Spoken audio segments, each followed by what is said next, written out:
Cumprimento os irmãos com a paz do Senhor. Meus irmãos, graças a Deus pela vida e pela alegria de poder vir a esta linda cidade, rever pastor Euclides, que tivemos o privilégio de conhecê-lo ali em Campinas, quando estava pastoreando o setor da Nova Europa. E muitas boas notícias temos tido da igreja aqui em Pinda. Já há muito tempo tínhamos o desejo de estar aqui, mas ouprove Deus agendar para a noite de hoje. E sinto muito feliz de poder pela primeira vez estar aqui. Meus irmãos, abra comigo a sua Bíblia no livro de Atos dos Apóstolos, capítulo de número 13.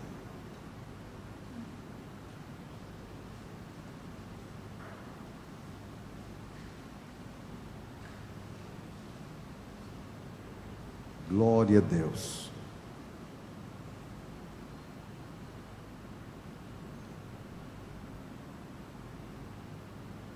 Atos capítulo 13, do versículo 1 até o versículo de número 5,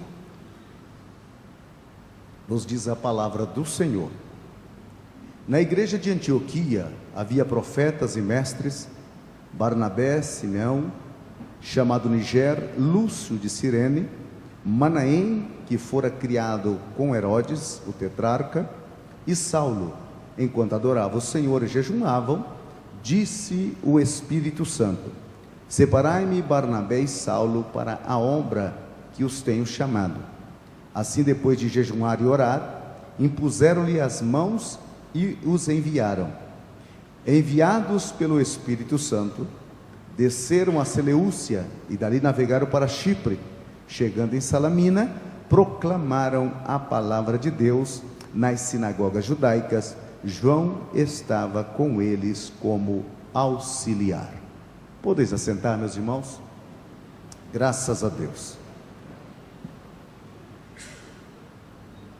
Meus queridos irmãos, a mim, me sinto bastante feliz nesta noite, por ter o privilégio de compartilhar sobre esse tema, o tema de missão. E missão é paixão. Missão é o entusiasmo pela obra de Deus. Eu não poderia de maneira alguma me prender nesta noite ao assunto técnico que proponia a falar aos irmãos. Eu gostaria de contar-lhes algumas coisas sobre missão. O sucesso da missão está na bênção de Deus e no coração do chamado. Se não houver esta união, não haverá sucesso. Eu fiquei feliz porque vi aquele slogan lá no fundo de missões. Creio que esta igreja, como quase todas as igrejas da Assembleia de Deus, é uma igreja missionária.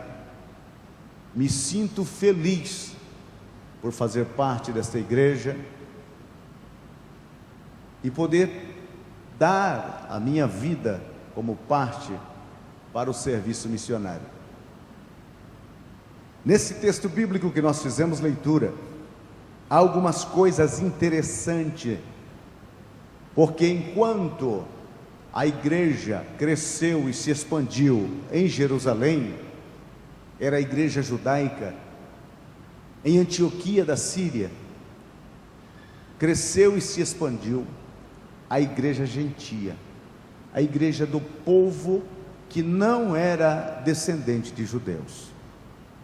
E o mais lindo que naquela igreja, aonde os cristãos pela primeira vez foram chamados de cristão, eles tinham umas práticas espirituais que são semelhantes às práticas da Assembleia de Deus. Eles oravam e jejuavam. Um ambiente espiritual só pode resultar com uma manifestação espiritual. A oração e o jejum torna-nos mais aguçados para ouvir a voz de Deus. E nesta igreja havia esta prática. E não era uma prática somente entre os membros, mas era uma prática entre a liderança da igreja, entre os doutores, entre as pessoas que estavam incumbidas da responsabilidade espiritual da igreja. E eles estavam jejuando e orando. Uma prática muito boa, em que a maioria das pessoas nos dias de hoje tem perdido, tem relegado a um segundo plano, tem postergado. Mas aqueles que realmente desejam envolver-se com missão, devem entender que missão é puro coração, é pura emoção, é pura dedicação espiritual. Missão vai além da liturgia, missão vai além de tudo aquilo que você possa imaginar como algo organizado dentro de uma caixa. Missão é o próprio pulsar do coração de Deus derramado sobre a igreja, vocacionando as pessoas para desempenhar esta obra. Eles estavam orando e jejuando. O ambiente estava propício para uma manifestação espiritual. E então a manifestação veio por intermédio do Espírito Santo. E o Espírito Santo falou. Ele ainda continua falando. Ele não só falou no livro de Atos, ele continua falando em todas as igrejas que têm a prática espiritual. Ele continua falando ao coração de todo crente que pratica a vida espiritual. Há muitos lugares em que a ele fora proibido de falar. Há muitos outros lugares que a ele fora sentenciado que se calasse. Mas na Assembleia de Deus, o povo de Deus ainda diz: a voz do Espírito Santo é bem-vinda em nosso meio. Aleluia. Ali o Espírito Santo falou. E ele não fala a esmo, ele fala especificamente ao grupo que está orando e jejuando. Ele disse: separai-me a Barnabé e Saulo para a obra que eu os tenho chamado. Isso demonstra que por mais que a chamada é pessoal, ela tem que estar acobertada pela bênção da igreja. Se não houver a cobertura espiritual da igreja, a chamada missionária pode até prosperar, mas terá mais dificuldade, porque será um missionário solitário. Em contrapartida, quando há a cobertura espiritual da igreja, toda uma igreja está orando pelo missionário. Então o Espírito Santo não quebrou a regra. Ele ordenou a liderança da igreja para separar a Barnabé e a Saulo para uma obra que ele os tinha chamado. Hoje nós encontramos no segmento missionário uma grande quantidade de missionários que estão aventurando. Eles simplesmente dizem: eu não tenho nenhum compromisso com o homem, o meu compromisso é com Deus. Mas o Espírito Santo nos dá uma lição nesta noite, que ele respeita a igreja instituída por Cristo, e é por intermédio dela que ele vai atuar, separar os seus membros, mas haverá a bênção da igreja sobre eles para realizarem a obra missionária. Do contrário, pode até haver sucesso, mas o sofrimento será maior. Outra coisa interessante nesse texto é que o Espírito Santo os havia chamado. Eles tinham recebido uma chamada direta do Espírito Santo. E agora o Espírito Santo está falando a toda a liderança, para trazer a convicção à liderança, para que a liderança entenda de que aqueles dois homens estavam sendo chamados e precisavam ser abençoados para que pudessem ir ao campo missionário. Quando as coisas acontecem desta forma, meu irmão, há uma certeza de que a bênção de Deus, como selo de garantia do sucesso, acompanha o missionário. Quando não há este elo, muitas vezes nós encontramos dificuldades. Eu estive trabalhando na Argentina por 4 anos, e as dificuldades que nós encontramos lá é a grande quantidade de obreiros brasileiros que vão à Argentina com boas intenções, com muito desejo, trabalham de sol a sol, mas pouco se vê de progresso. A questão é que numa mesma cidade, ou muitas vezes numa mesma localidade, existe de um lado uma igreja, a Assembleia de Deus do Brasil, pastoreada por um missionário brasileiro, e numa ponta da outra rua tem outra igreja da Assembleia de Deus, pastoreada por outro brasileiro. Simplesmente pelo fato de que um foi do estado de São Paulo e o outro foi do estado do Pernambuco, os dois se encontram e muitas vezes não se cumprimentam, porque acham que somos rivais no campo missionário. Então as coisas, quando caminham por essa direção, dificulta a obra, e tudo aquilo que era para ser uma bênção de progresso, encontra-se um trabalho com o freio de mão puxado. Quando nós fomos à Colômbia para começar a obra de Deus na cidade de Ibagué, no ano de 1996, a atitude nossa foi pegar uma carta da nossa convenção em São Paulo, assinada pelo nosso pastor presidente, e chegamos lá e entregamos esta carta para a convenção colombiana, e eles foram que nos orientaram, nos receberam, nos filiaram, nos vincularam, nos deram documentação necessária, nos apresentaram diante da embaixada, aonde pudemos conseguir os vistos de permanência no país, e nos levaram para começar o trabalho.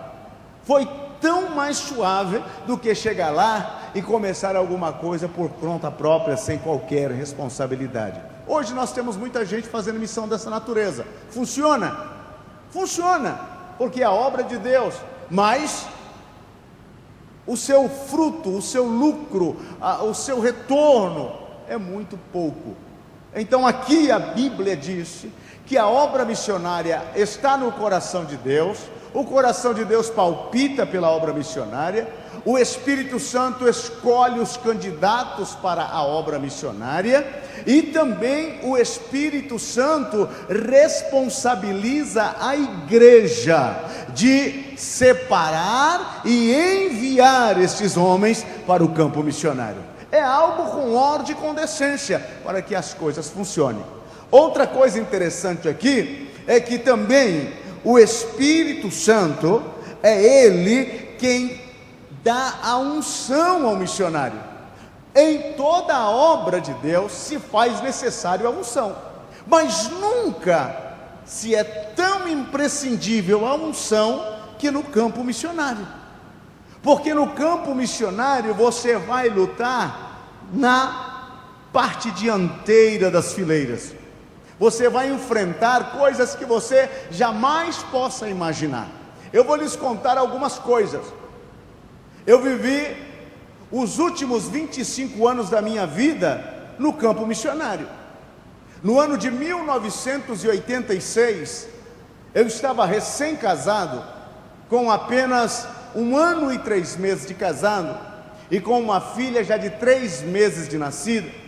Nós fomos para o estado do Amazonas como missionários. Eu me lembro até hoje, o dia que Deus falou ao meu coração, que a minha vida estava sendo separada para a obra missionária. E eu pensei, se eu vou fazer a obra missionária, Deus precisa fazer um milagre muito grande, porque eu não tinha qualquer condições para poder ir ao campo missionário. E eu me lembro, meus irmãos, a nossa igreja não era uma igreja envolvida com missão. A nossa igreja, o nosso pastor, ele estava mais preocupado com a cidade onde a igreja estava. Ele não estava preocupado com missão, quando Deus falou comigo sobre obra missionária. Eu, de uma família bastante simples, de uma família sem recursos econômicos, mas com muita vontade de fazer a obra de Deus. Quando eu cheguei a Jesus Cristo, no ano de 1981, nós vivíamos numa situação bastante precária. Eu me lembro que a cidade de Limeira, para alguns que conhecem ou não conheçam, ela tem um córrego que corta a cidade, chamado de Ribeirão Tatu. E às margens daquele Ribeirão Tatu, muitas famílias construíram favelas. E o meu pai construiu também uma casinha para nós naquele lugar. Nós estávamos morando na cidade de Castilho, próximo de Andradina, e viajamos então 500 quilômetros para vir morar em Limeira, nessa favela. Eu cheguei com 13 anos naquele lugar. E com 14 anos eu já estava envolvido no mundo das drogas, no mundo dos vícios. A gente saía na sexta-feira, voltava somente na segunda-feira. A gente tinha um grupo para fazer barbáries durante as noites. Era uma coisa terrível, do capeta mesmo era. A situação era difícil. E quantas vezes eu cheguei em casa e encontrei a minha mãe que estava chorando, porque não sabia aonde estava o seu filho. E quantas vezes eu discuti com meu pai, eu briguei com ele por causa dessa situação minha. E me lembro que um dia eu estava bastante revoltado, e meu pai começou a falar umas coisas para mim. Eu andava armado com uma faca. Eu tive a infelicidade de puxar a faca para ele, para apunhalá-lo, e a minha mãe entrou no meio. Foi uma situação bastante desagradável, e eu saí de casa. O meu pai olhou para mim e disse: por que você não morre? Tanta gente boa morre, e você que não vale nada não morre. Eu pensei, bom, já que ele quer que eu morra, eu vou morrer. Saí de casa. A cidade de Limeira, ela é circuncidada por um anel viário em volta da cidade. E naquela época, era a época da safra de cana. Próximo de Limeira tem a cidade de Iracemápolis, que tem a usina de açúcar Iracema. E durante a noite, os caminhões passavam pelo anel viário, levando as cargas de cana para a cidade de Iracemápolis. Eu pensei, vou até o anel viário. Quando passar um caminhão daquele, me jogo de baixo. Acabou. Já que o meu pai acha que eu devo morrer, eu vou acabar com a minha vida. E eu saí e fui para aquele anel viário. E comecei a andar em volta daquele anel viário durante 2 horas e não passou nenhum caminhão. Eu voltei para casa decepcionado. Eu disse, mas nem para suicidar eu sirvo. Não é possível uma coisa dessa. Entrei para dentro do quarto e comecei a chorar. Por que a minha vida é assim? Por que as coisas para mim não dão certo? No outro dia era um sábado, e eu levantei de manhã, estava no quintal de casa. Passou em frente da minha casa um rapaz por nome de Juraci, e ele olhou para mim e disse: ô Caveira, esse era o meu apelido de guerra. Ô Caveira, você não quer ir na igreja comigo? Eu disse: olha, eu não quero saber de igreja, eu não gosto de crente, eu odeio crente. Os crentes nunca tiveram feito qualquer coisa má para mim, mas eu odiava eles. Eu já tinha acabado com ar livre de crente, eu já tinha corrido atrás de crente com vassoura, eu já tinha feito muitas coisas erradas contra os crentes. E ele disse: vamos lá na igreja, Jesus te ama e Ele tem uma palavra para o seu coração. Eu disse: bom, me falaram que as moças da igreja são muito bonitas, eu vou lá, quem sabe eu consigo uma namorada. E eu fui à igreja pela primeira vez. Uma igreja simples, tinha uma irmã que estava contando um testemunho lá na frente, e eu entrei. Quando eu entrei, ela abandonou o testemunho e esticou o dedo na minha direção e disse: jovem, Jesus mandou eu dizer para você que Ele te trouxe você aqui nesta noite, porque Ele tem uma obra na tua vida, Ele vai fazer de você um pregador da palavra dEle, Ele manda te dizer que Ele te ama. Eu pensei, essa já é história de crente, né?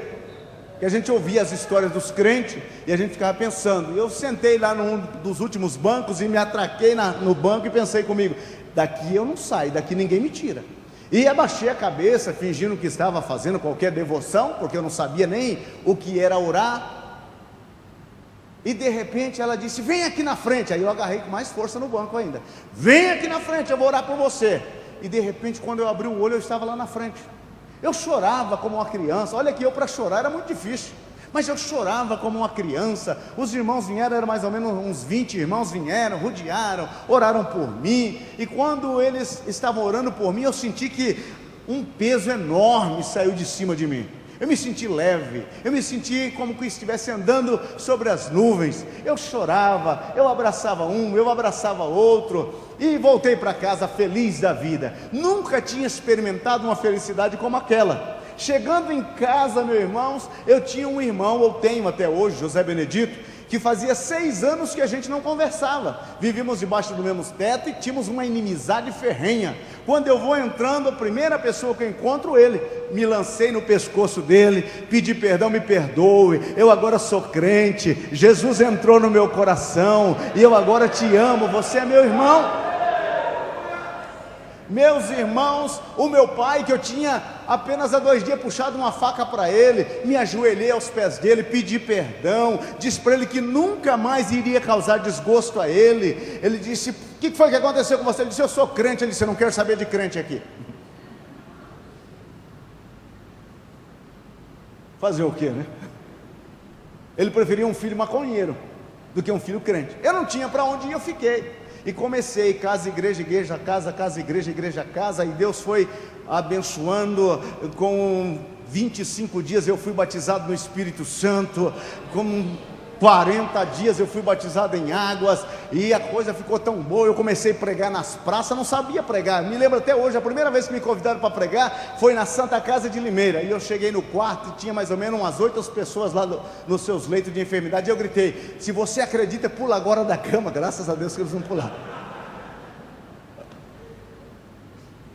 Mas eu ia de madrugada para a fila do INPS, lembra daquela fila do INPS? Eu ia de madrugada para lá, para distribuir folheto. Eu distribuía folheto no ponto de ônibus, na Praça Toledo Barros, em Limeira. Eu gritava, as pessoas ficavam olhando para mim, e alguém disse: você ficou louco? Eu disse: fiquei louco por Jesus. Estava mesmo cheio de amores por eles. Então, meus irmãos, um dia, Deus falou comigo, que tinha uma obra para mim. Foi na nossa igreja, numa manhã de consagração. Pastor orou por mim, e naquela oração Deus usou ele, e Deus começou a falar na boca dele: te separei para a minha obra, vou te levar para muitos lugares, você irá a outros países. E eu, debaixo da mão dele, eu não sabia se eu ria, se eu chorava, porque eu não tinha nem sapato para vestir, ou para calçar, e nem roupa para vestir. Para ir à igreja, eu tinha uma camisa e uma calça, a minha mãe lavava aquilo, colocava no varal e ficava enrolado na toalha esperando secar para ir à igreja. Era a minha situação. E quando o pastor começou a falar que eu ia viajar para um lado, para o outro, e eu pensei no meu coração: mas eu não tenho nem sapato, nem roupa. Quando eu terminei de pensar, a palavra veio: te darei sapato, te darei camisa, te darei roupa, te darei uma família. Aí conheci a irmã Francisca, casei com ela, estava feliz trabalhando no Vargas. Alguns até conhecem o Freio Vargas, trabalhava naquela empresa, era inspetor de qualidade naquela empresa. Quando um dia eu estava no pé da máquina para começar o turno de trabalho, o Espírito Santo falou comigo: chegou a hora. Eu corri para dentro do banheiro e eu chorava como uma criança. Eu disse: chegou a hora do quê? Era a hora de deixar tudo para começar um trabalho na obra de Deus. Falei com o meu pastor, ele disse: vamos orar, irmão Aparecido. Não tenho nada contra que você vá para qualquer parte, mas a igreja aqui não tem esse pensamento de missão. Vamos orar para que Deus abra uma porta.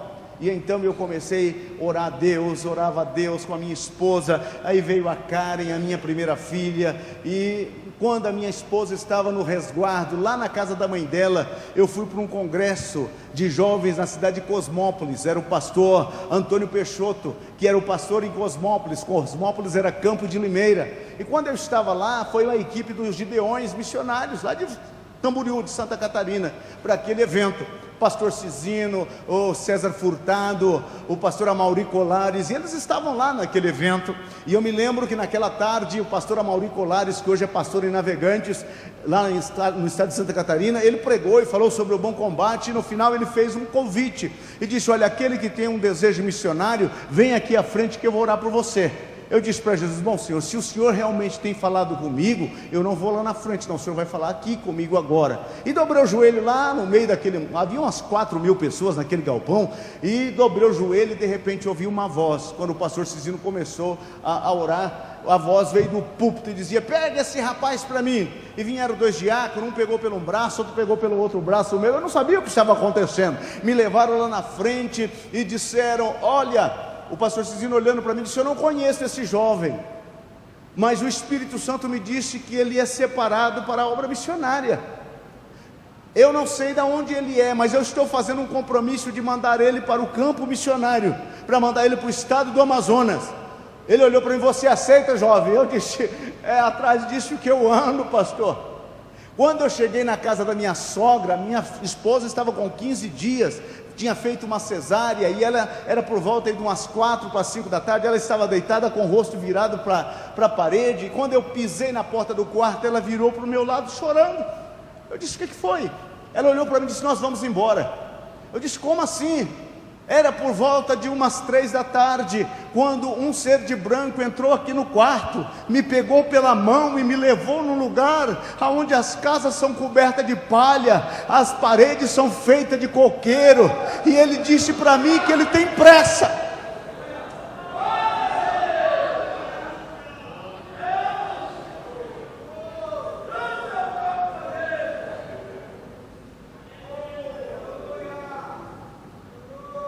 3 meses depois, nós estávamos chegando em Manaus. No dia 23 de setembro do ano de 1986, nós descemos no aeroporto Eduardo Gomes e fomos para o Complexo Canaã, que na época era um ex-hospício. A igreja tinha recém comprado. Os primeiros que moraram naquele hospício foi eu e minha esposa e a minha filha. Carapanã que não tinha fim. Deixa eu falar na língua. Pernilongo que não tinha fim. Mas uma quantidade imensa. E nós fomos lá. O pastor Alcebiades, já de saudosa memória hoje, na época, era o pastor presidente, e olhou para mim e disse: irmão Aparecido, você vai para Barcelos, até a convenção, fica lá com o irmão Aurindo, e no final do mês de novembro, começo de dezembro, você vem para Manaus. E eu fui com a minha esposa, viajamos 4 dias e 4 noites pelo Rio Negro, até chegar em Barcelos. Ficamos lá até o final de novembro, começo de dezembro, e viemos para Manaus. E ele me chamou e disse: olha, você chegou e você vai abrir trabalho. Todos aqueles que chegam aqui, que dizem que tem uma chamada missionária, tem que ir abrir trabalho. Eu disse: olha, pastor, eu estou aqui para aquilo que deve é. Ele disse: então você vai para o Badajoz. E nós fomos abrir o trabalho no Badajoz. Badajoz, uma comunidade com 17 famílias, à beira do lago do Badajoz. Viajava-se 33 horas de barcos de Manaus a Codajás, e de Codajás mais 36 horas para dentro do Badajoz. Lá onde o vento faz a curva é o bendito do Badajoz. E eu fui para lá. O irmão Jorge Aragão, que foi levar a gente no barquinho, descarregou as nossas coisas debaixo de 2 árvores de jambeiro. Eu tinha ganhado um fogãozinho de 2 bocas, aqueles botijãozinhos de gás bem pequenininho. Descemos as nossas malas e até a rede, entre aquelas 2 árvores de jambeiro, a Francisca colocou a Karen. Eu disse: fica aí que eu vou dar uma volta, ver se eu consigo um lugar para a gente passar a noite. E então saí procurando um lugar para passar a noite, e as pessoas, quando me via, corriam, outros batiam a porta. Eu voltei e as mutucas já tinham encontrado a Francisca e a Karen. Elas já estavam todas empoladas e tanto ser ferroadas pelas mutucas, e debaixo daquelas árvores o sol já começou a querer se pôr. Eu disse: será que nós vamos ter que passar a noite aqui neste lugar? E começamos a orar debaixo daquele jambeiro. E disse: Deus, se o Senhor realmente nos chamou e nos mandou para o campo missionário, faz um milagre. Eu disse para minha esposa: fica aqui que eu vou sair mais uma vez. E saí andando, e de repente vi um senhor que de longe olhou para mim e sorriu. Quando ele sorriu, eu também sorri. E nós nos aproximamos. Ele disse: boa tarde. Eu disse: boa tarde. Ele disse: meu nome é Anísio. Eu disse: o meu é Aparecido. E ele disse: apareceu Aparecido. Falei: pois é, meu nome é Aparecido. Ele disse: eu estou indo para Codajás. A minha família já foi embora, só eu fiquei. Eu estou aqui organizando as últimas coisas para ir embora. eu tenho uma casa aqui para vender, e estou indo embora. Eu disse: olha, eu estou chegando para morar, não tenho casa. Ele disse: eu vendo a minha casa para o senhor. Eu disse: eu compro a casa. Ele disse: então está vendida. Eu falei: só não tem dinheiro. A Bíblia não diz para a gente comprar sem dinheiro e sem preço? Eu disse: não tem. Ele disse: não tem problema. Se você pensa que missionário é louco, sempre você encontra um mais louco do que missionário pelo caminho. Compramos a casa, era uma casa de madeira. A parte de cima a gente adequamos para morar, e a parte de baixo a gente fazia culto. O nosso culto naquele lugar era todo iluminado de velas, porque lá não tem energia elétrica, naquela época que nós estávamos. E a gente iluminava o salãozinho de velas, saía convidando as pessoas, ninguém queria saber de conversa com a gente. 4 meses naquele lugar, eu orava de joelho, de boca em terra, saltando, pulando, da forma que você possa imaginar. Procurava, pegava minha esposa, saía visitando as pessoas. Quando via a gente corria, um entrava na casa, outro corria para dentro do mato. Eu disse: meu Deus, o que aconteceu? Porque a gente pensa que pelo fato de que Deus chamou, você vai chegar lá e vai encontrar as coisas já preparadas. Não, meu irmão, lá você realmente vai pagar o preço por estar se envolvendo com o coração de Deus. 4 meses ali nós não ganhamos uma alma para Jesus, e a comida que a gente tinha feito a compra na cidade de Codajás e levado, acabou. A menina tomava mamadeira com leite em pó, porque lá não tem leite líquido, é leite em pó, aquele leite mococa. E a Francisca me disse: olha, as coisas acabaram, o açúcar acabou, o leite acabou, o arroz acabou, o feijão acabou. Eu disse: e agora? Vamos para Codajás. Uma saudade de tomar uma Coca-Cola. Você já imaginou 4 meses sem tomar uma Coca-Cola? É coisa do outro mundo. Eu disse: nós vamos para Codajás, a gente toma uma Coca-Cola, a gente faz uma compra, a gente respira a cidade. Preparamos as malas e fomos orar para passar um barco. 3 da madrugada o barco suou longe. Pum, pum, pum, pum, pum, pum, pum, pum. Disse: lá vem a benção. 6 da manhã ele chegou no porto, encostou, e eu disse: era o senhor José Bananeiro. Ele vivia de comprar bananas em volta do lago. O barco dele estava repleto de caixas de banana. Eu falei para ele que eu precisava ir levar minha esposa, e ele disse: olha, se o senhor está disposto a ir sobre os cachos de banana, tem lugar para o senhor. Agora, para a esposa e criança não dá para levar. Eu voltei e disse para minha esposa: olha, vamos ficar, vamos esperar outro barco, vamos orar, Deus vai mandar outro barco. Ela disse: não, vai, eu vou ficar. Eu disse: meu Deus, vai, eu vou ficar. O Deus que nos chamou a de cuidar de mim. E eu me acomodei em cima daqueles cachos de banana como pude, e ela ficou na beira do barranco, com a cara de um lado, e já grávida do nosso segundo filho, Elionai, dando a mão para mim, e dizia: volta logo. Eu comecei a chorar e disse: meu Deus, que o pessoal vai pensar de mim? Que responsabilidade é essa minha? Deixar uma esposa com uma filha na beira do barranco, aí não tem papai, não tem mamãe, não tem crente, não tem igreja, não tem nada, e nem comida. Que vai acontecer? Eu passei a viagem toda chorando. Cheguei em Codajás, eu depositava um cheque do Banco do Bradesco na compensação do Banco Beia, Banco do Estado do Amazonas. Era uma semana na compensação. Para cair o dinheiro na conta, eu tirava o dinheiro, fazia a compra para voltar para casa. E depois, para voltar para casa, eu tinha que orar para conseguir um barco que ia para aquela região para me levar. Uma viagem que eu pensava em gastar apenas uma semana, eu fiquei 20 dias. E eu dizia para o pastor: pastor, não sei o que está acontecendo com a minha família. Será que a minha esposa está viva? Será que a minha filha está viva? Meu Deus, o que eu fui fazer?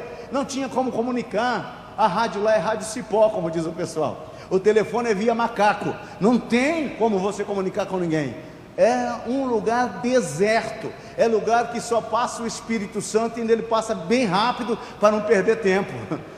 Um lugar muito isolado. Quando chegou os 20 dias, eu consegui a passagem e vinha desesperado naquele barco. Fiz a compra, coloquei no barco e vinha pensando: meu Deus, será que está viva? E quando o barco entrou no lançante do lago, E quando um barco chega num lugar daquele, é como o presidente da república que está chegando. Todo mundo corre para saber o que está acontecendo. E veio todo o pessoal do povoado para a beira. E eu queria ver a minha esposa, e ela é um tanto pequenininha, e eu levantava o pé, cadê ela? Meu Deus, será que morreu?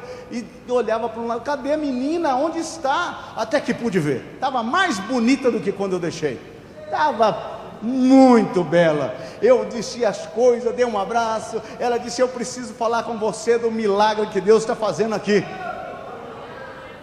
Eu disse, entramos para casa e colocamos as coisas. Ela disse, naquela noite, no dia daquela noite que você desceu, eu dei a última mamadeira para Karen. E antes de dar mamadeira para Karen, eu fiz uma oração, disse, Senhor, olha, o meu marido desceu para Codajás, não sei nem quando ele vai voltar, foi fazer uma compra, nós estamos aqui como missionário, faz 4 meses que nós estamos aqui, não ganhamos nenhuma alma para Jesus, o povo aqui não quer saber nada de a gente, e tem uma coisa, Senhor, eu vou morrer aqui, mas o seu nome será blasfemado, os seus inimigos vão blasfemar do Senhor, dizendo que o Senhor não teve poder para cuidar da mulher de um missionário aqui no Amazonas. Deu uma madeira para a menina e foi dormir. No outro dia, por 5 da manhã, ela me contando, alguém bateu na nossa porta. 4 meses lá, ninguém nunca tinha batido na nossa porta. Ela abriu a janela, era uma senhora, com as 2 mãos para trás, olhando para um lado e para o outro, assustada. Ela desceu, abriu a porta, bom dia, bom dia. Aí minha esposa disse, pois não, no que eu posso lhe ajudar? Ela disse, não, eu não sei nem o que eu estou fazendo aqui, mas eu estava deitada lá em casa, na rede, e de repente uma voz gritou na minha cabeça, vai na casa do pastor, vai na casa do pastor. E desde que essa voz gritou, uma dor de cabeça tomou conta de mim, e eu vim aí, eu não sei nem o que eu estou fazendo aqui. A gente está proibido de falar com vocês. Aí foi que nós descobrimos por que 4 meses a gente não tinha contato com ninguém. Nós estamos proibidos de falar com vocês. Antes de vocês chegarem, o padre veio aqui, falou para a gente não dar conversa para vocês, porque o marido da senhora come criança. Eu fiquei gordinho, não foi de comer criança não, viu, irmão? Mas eu estava lá e essa voz disse para mim, vim, eu não sabia o que fazer, eu trouxe um presente para a senhora. Eu sei que a senhora não precisa de nada, vocês vieram de um lugar onde tem tanta coisa, mas eu trouxe essa lata de leite, esse quilo de açúcar para a senhora.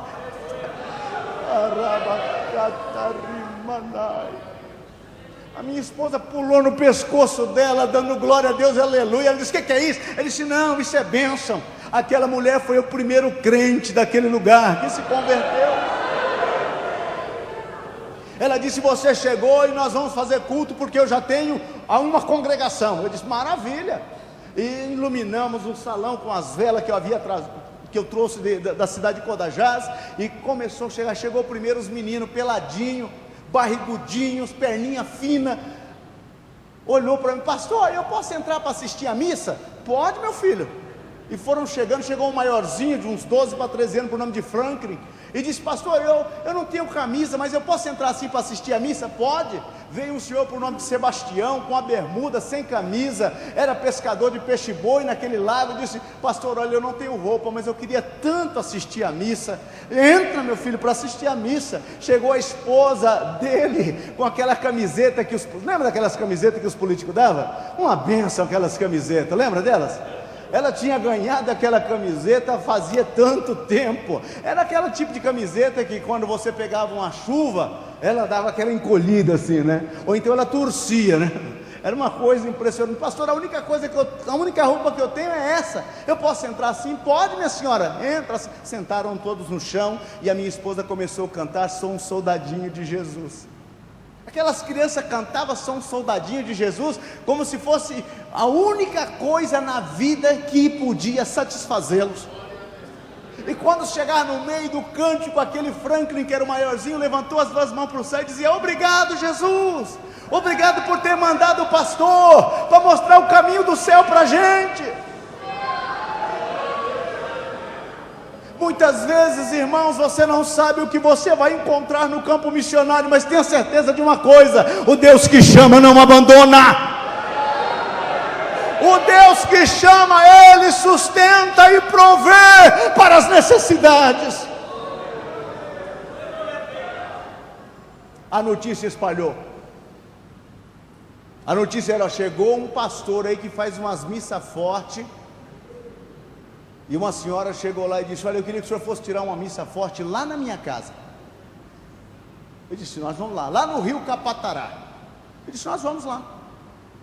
Viajei 6 horas na minha canoa missionária. Era aquela canoa, 1 metro para frente e 2 para trás, não podia pegar rio acima, só rio abaixo andava. Chegamos naquele lugar. Quando nós chegamos, a senhora disse: oh, o senhor não avisou o dia que vinha, a gente está despreparado. Eu disse: mas fica tranquila, eu tenho aqui uma cartucheira calibre 20, eu vou matar uma anta, matar um animal aí, a gente faz um almoço e maravilha. Chamei o irmão Manuel: vamos comigo, irmão Manuel. Joguei a espingarda nas costas e para dentro do mato. Depois de 2 horas de caminhada, passamos por um bando de guariba. Eles estavam cantando, louvando o Senhor. Falei: não, esses animais não, que eu nunca comi essas coisas. Continuamos a andar mais 2 horas e nada. Não matamos absolutamente nada. Eu disse: irmão Manuel, vamos voltar, porque os macacos guariba ainda estão esperando lá. Ele disse: mas o que o senhor vai fazer? Eu falei: vou matar um bicho daquele. Ele disse: bom, o senhor tem que acertar no capelão. O capelão é o mais fornido da turma, né? Sapequei um daquele. Ele caiu da altura lá. E é interessante que eles, quando está gordo, na época da fruta, que ele cai, a barriga dele parte, fica aquela banha amarelinha, coisa gostosa do outro mundo. Trouxe aquele negócio, olhando para aquele indivíduo e dizia: meu Deus, tem misericórdia de mim. E lá eles pelam o animal como se pela porco. Água quente, vai pelando aquilo fica parecendo um menino branquinho depois de pelado. A irmã cortou aquele negócio lá, jogou no caldeirão. O tempero é água e sal. Cozinhou aquele negócio, e eu desci lá para o lado da canoa. Eu orava e dizia: converte, Senhor, converte, porque eu estou que nem Pedro, nunca coloquei coisa imunda na minha boca.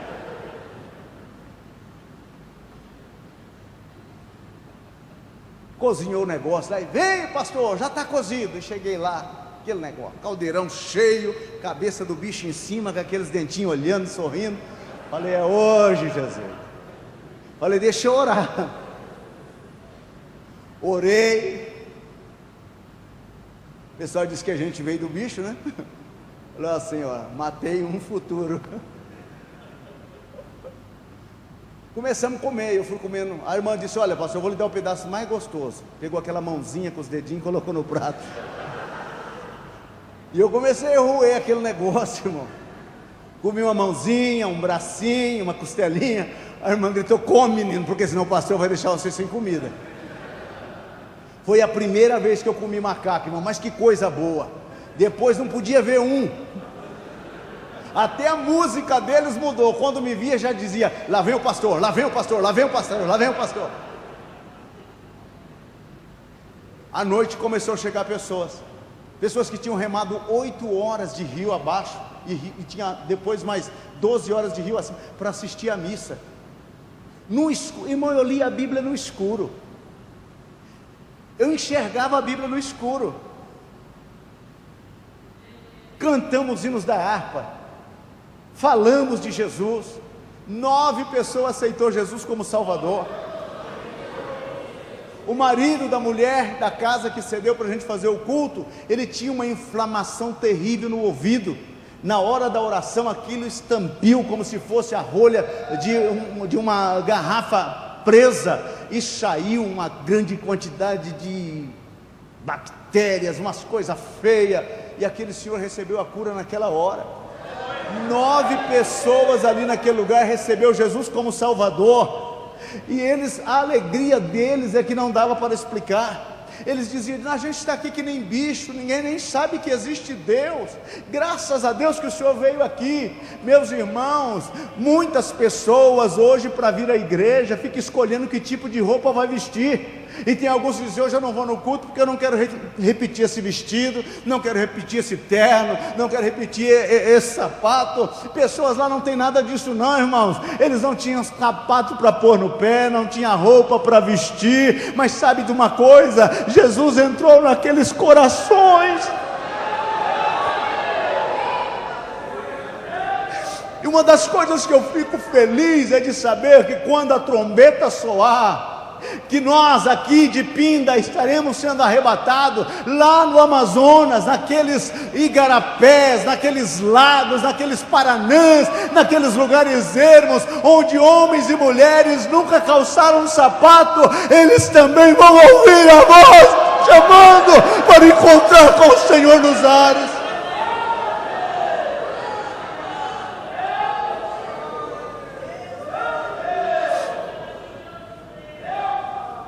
Aleluia. Pastor, o senhor diz é hora de parar, porque que vai longe, hein?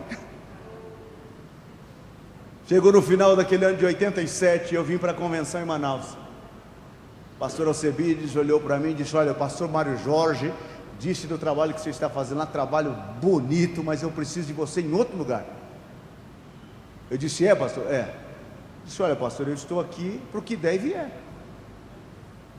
Ele disse: eu preciso de você no Estirão do Equador. Quando ele falou o nome, eu falei: é lugar bom. Encheu a boca, Estirão do Equador. Eu falei: deve ser uma pérola. Eu falei: onde fica, pastor? Ele disse: eu não sei. Ele falou para mim: procura o pastor Antônio, que faz 3 meses que ele veio corrido de lá. Fala com ele. Eu saí do gabinete e encontrei o pastor Antônio. Disse: pastor Antônio, o pastor Alcebiades está mandando eu para o Estirão do Equador. Ele olhou assim, deu 2 passos para trás e disse: Deus tenha misericórdia de você, meu filho. Eu disse: mas onde é? Ele disse: é fácil, você pega um barco aqui no porto de Manaus, viaja 8 dias e 8 noites até Tabatinga, na fronteira do Brasil com a Colômbia. Depois você pega um outro barco e viaja mais 4 dias e 4 noites dentro do rio Javari, lá onde o vento faz a curva, é o Estirão do Equador. E para lá nós fomos. Entramos no barco e fomos essa viagem toda. Ficamos 5 anos no Estirão do Equador. Uma comunidade com 482 pessoas. Um pelotão do exército e uma comunidade civil. Irmão, é que lá não tem um Estadão, né? Enquanto você está lendo o Estadão do dia, eu creio que eles estão lendo o Estadão do ano passado lá. Longe, difícil. Tinha uma igreja feita de madeira, como quase todas as igrejas lá. O cupim já tinha comido até a metade das janelas. Uma caixa de som amplificada, 5 crentes, 2 deles esperando a notícia que não ia mais pastor para ele vender a caixa e comprar cachaça. E nós fomos receber esse Estirão do Equador. Eu, minha esposa e a família aumentou. Eu, minha esposa, a Karen e o Elionai, o menino.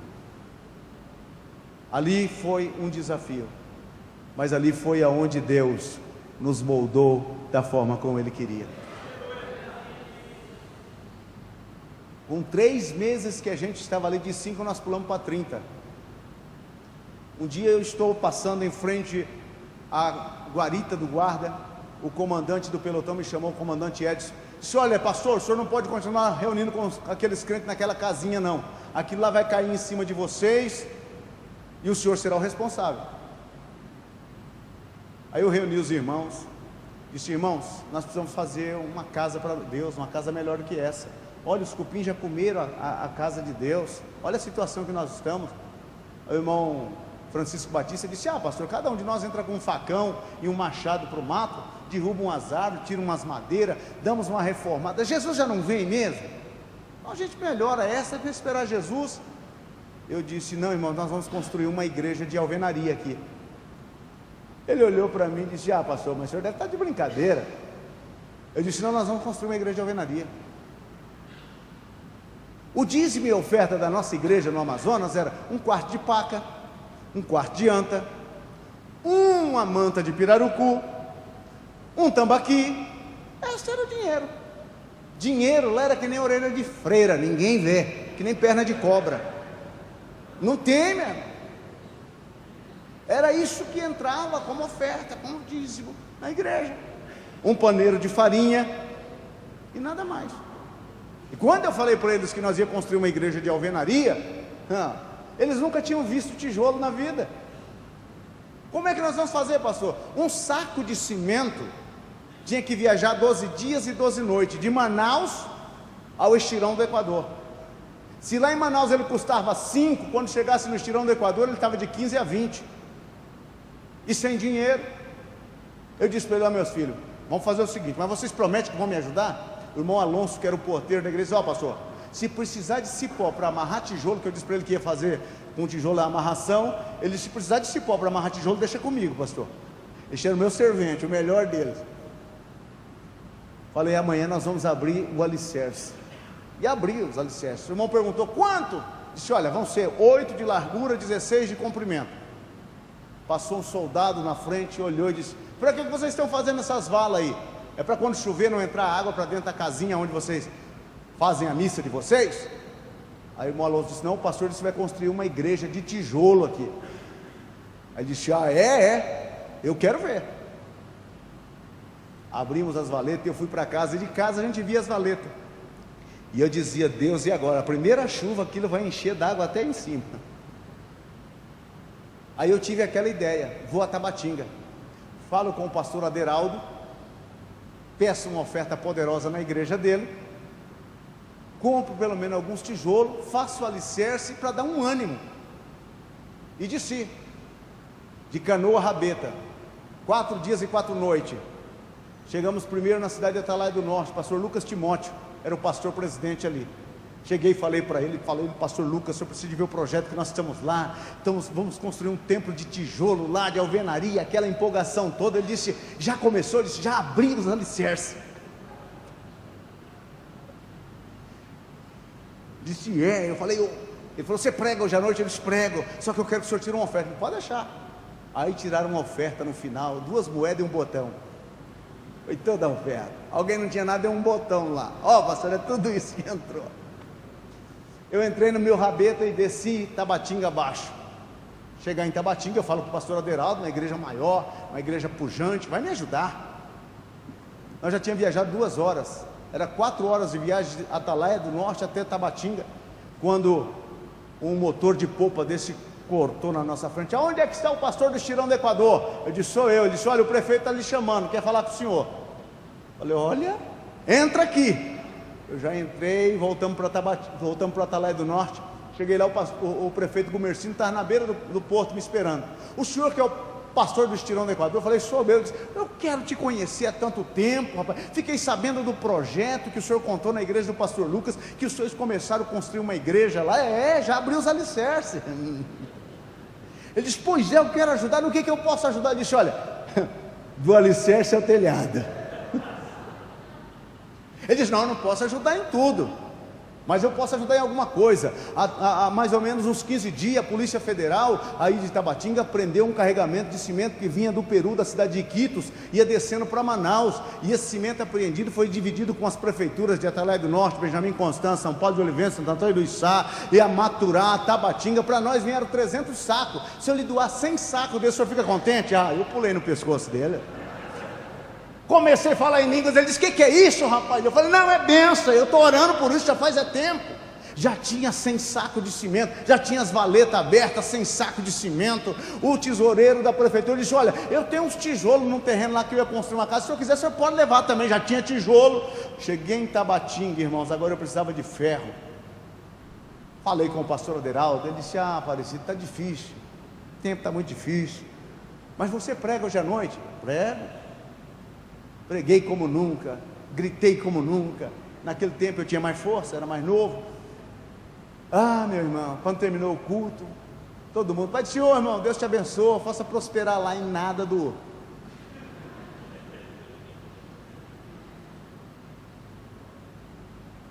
Aí eu vou saindo meio triste, cabeça baixa. Um rapaz bateu no meu ombro e disse: o senhor que é o pastor do Estirão do Equador? Eu disse: sou eu. Ele disse: meu nome é Elvésio, eu sou do Pará, sou de Ananindeua do Pará. A minha mãe é lavadora de roupa lá, e nós somos crentes da Assembleia de Deus, e com a lavagem de roupa dela foi que eu consegui entrar para a faculdade e fazer odontologia. Hoje eu sou tenente do exército. E quando eu comecei na faculdade, eu fiz um voto com Deus, que o primeiro salário que eu recebesse da minha profissão, eu ia dar para a obra de Deus. E hoje eu ouvi o senhor contar, e eu vim trazer.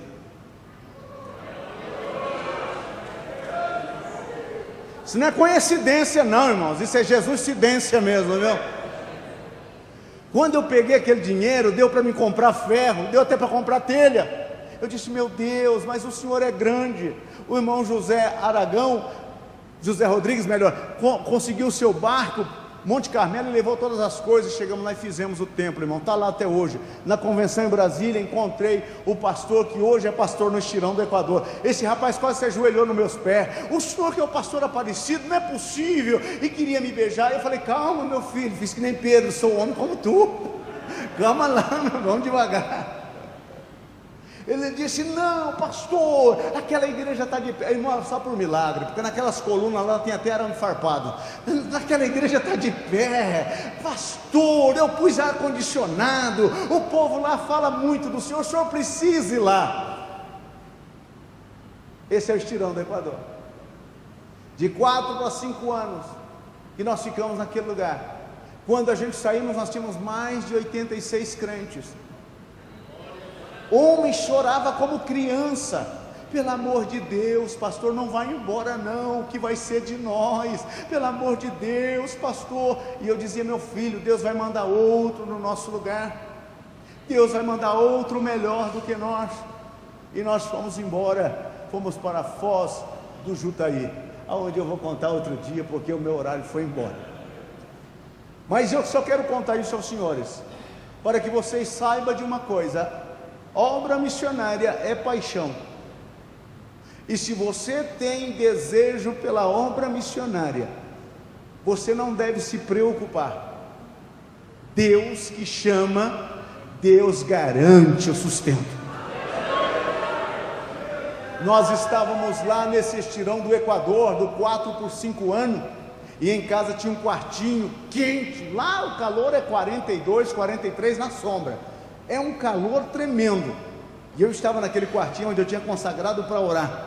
Contei isso lá em Lorena esses dias atrás. E eu estava naquele quarto orando, quando o meu filho Elionai, que tinha de 4 para 5 anos, entrou lá e me puxou pela camisa e disse: papai, eu quero falar com o senhor. Eu disse: meu filho, o papai está orando, deixa o papai terminar de orar, e aí ele vai falar com você. Terminei de orar e vou saindo, o menino está na porta. Então, meu filho, o que você quer? Papai, hoje eu acordei com uma saudade de comer pão. Eu disse: meu filho, hoje? Hoje. Eu vinha fazer compra de 3 em 3 meses em Tabatinga, porque eu ganhava a metade de um salário mínimo dos Gideões Missionários. E quando eu esperava juntar no banco para poder chegar, pegar um dinheiro mais ou menos, fazer uma compra e levar para casa. Não era época de compra, não era época de vir para Tabatinga. E quando eu ia para Tabatinga, eu sempre comprava um saco grande, cheio de pão, e levava aquele saco cheio de pão para casa, e aquela bênção, aquele fervor. O culto da noite era maior do que o culto de Santa Ceia. Os irmãos vinham tudo para a igreja, porque depois do culto seguia a vigília na casa do pastor, e não tinha saco de pão que aguentava, irmão, porque crente é uma bênção, mas come uma barbaridade. Meu Deus! E entre um testemunho e outro, o pão ia. Ei, pastor, esse da massa fina, esse da massa grossa. E não era tempo. E quando terminava o pão, então o nosso café da manhã era café preto com bananas patacom, uma banana grande assim. A Francisca cortava aquele negócio em roda, fritava, depois espremia com o fundo do copo, fritava de novo. Aquilo é um café extraordinário, cafezão de primeira. Toma um café daquele lá, meia hora depois parece que você engoliu um tijolo. 1 hora você está que nem um dragão, soltando fogo pela boca, uma azia miserável. Esse era o nosso café quando não tinha pão. É o café da manhã. Eu disse: olha, sua mãe já fritou as bananas, já passou o café, vai tomar café com banana frita. Ele começou aquele sapateado pentecostal. Não, pai, eu quero pão, eu quero pão, eu quero pão. Eu vendo ele chorar por pão, eu também comecei a chorar. Ele disse: espera aí que eu vou conseguir um pão para você. Corri até o pelotão. Sargento Santana, que era o tesoureiro da nossa igreja: Santana, eu vim aqui para você me conseguir um pão. Ele olhou para mim e disse: dura coisa me pediste. Eu falei: não, Santana, mas algum aí que está duro, não tem problema. Ele disse: não tem pão duro, mas algum que o rato roubou, escondeu. Ele: nem rato tem, pastor. Eu falei: meu Deus do céu. E eu voltei para casa. E vocês que têm filho pequeno sabem como é. Quando eles querem uma coisa, ou eles ganham, mas ganham. Eu cheguei, ele estava na porta, eu olhei para ele: o senhor trouxe o pão, pai? Disse: não tem pão, meu filho. Vai tomar café com bananas fritas, porque não tem pão. Santana disse que não tem pão, não é tempo de ir a Tabatinga. E ele começou a chorar de novo. Aí eu olhei para ele e falei: meu Deus, tem misericórdia, e agora? E se você acredita que Jesus pode mandar um pão para você? Ele disse: eu acredito. Disse: então vamos lá para dentro do quarto. Entramos dentro do quarto, eu dobrei o joelho do lado de cada cama, ele dobrou o joelho do outro lado, olhou para mim com aqueles olhos grandes, pensando: o pão vai aparecer flutuando aqui. Eu disse: pode orar, pede o pão. E ele começou naquela oração de criança: papai do céu, meu papai tem falado na igreja que o Senhor é o meu pastor e nada me faltará. Hoje eu acordei com vontade de comer pão, manda um pão para mim, papai do céu. Amém. Eu disse: já? Ele disse: já. Está, então vai tomar café com bananas fritas. Pensei: Deus pode mudar o sabor das bananas em sabor de pão, né? Para Deus tudo é possível. Eu não tinha tanta fé como ele. Fui saindo do quarto em direção à cozinha, ele saiu em direção à porta da sala. Eu disse: ei, garoto, onde é que você vai? Se eu vou sentar lá na porta e vou esperar o pão que o papai do céu vai mandar. Eu não tinha tanta fé, como estava dizendo, passei pela cozinha e café com bananas fritas. Desci para o fundo do quintal, eu estava trabalhando, fazendo os bancos da igreja, e estou lá. Passou umas 2 horas, eu já tinha esquecido de tudo, e de repente escutei uns gritos na cozinha de casa. Falei: meu Deus, alguém se acidentou. Será que foi a Francisca, a Karen, o Elionai? Ele queria comer o pão. E vim correndo. Quando cheguei na porta da cozinha, ele tinha um pão na mão. Levantava para cima chorando, dizendo: ele mandou, pai! Ele mandou, pai, o pão, ele mandou! Eu disse: meu filho, o que é isso? Ele disse: não, pai, eu sentei lá e olhava para cima e dizia: Jesus, o meu pão. Olhava para baixo: Jesus, e o meu pão. E de repente, pai, apareceu um soldado, tinha esse pão e perguntou: você quer esse pão, menino? Eu disse para ele: só estou esperando, porque eu já pedi para o papai do céu.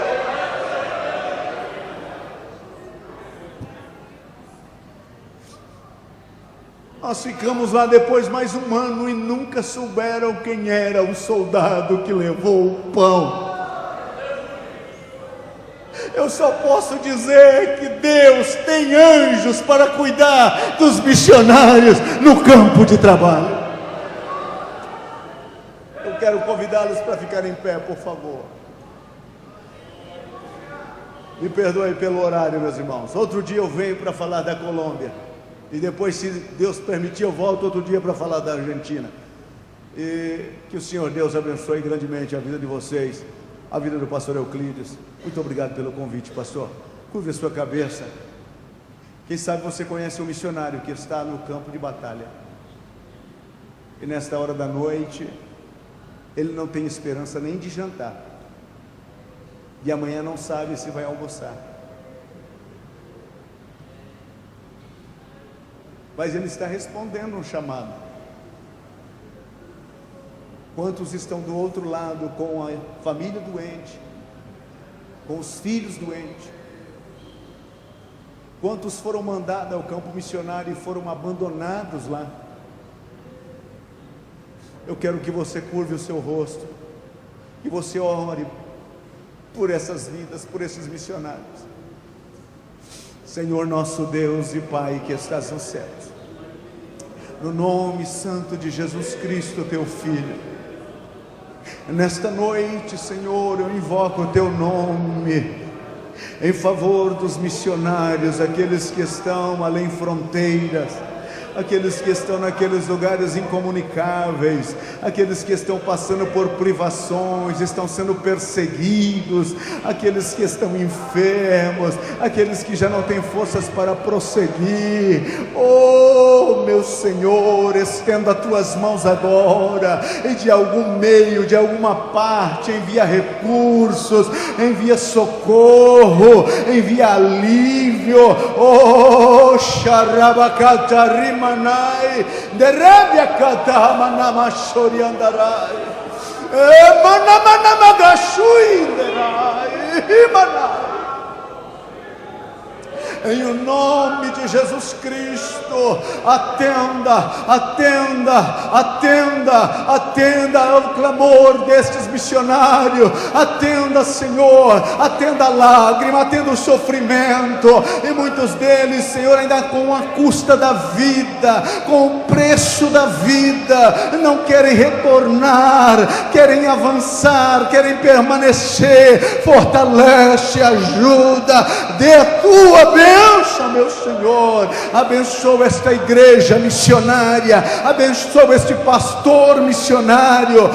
Usa esta igreja grandemente para ser, Senhor, a igreja do socorro, a igreja do alívio, a igreja que vem estender a mão para abençoar os teus filhos. É no nome de Jesus que oramos e agradecemos. Amém.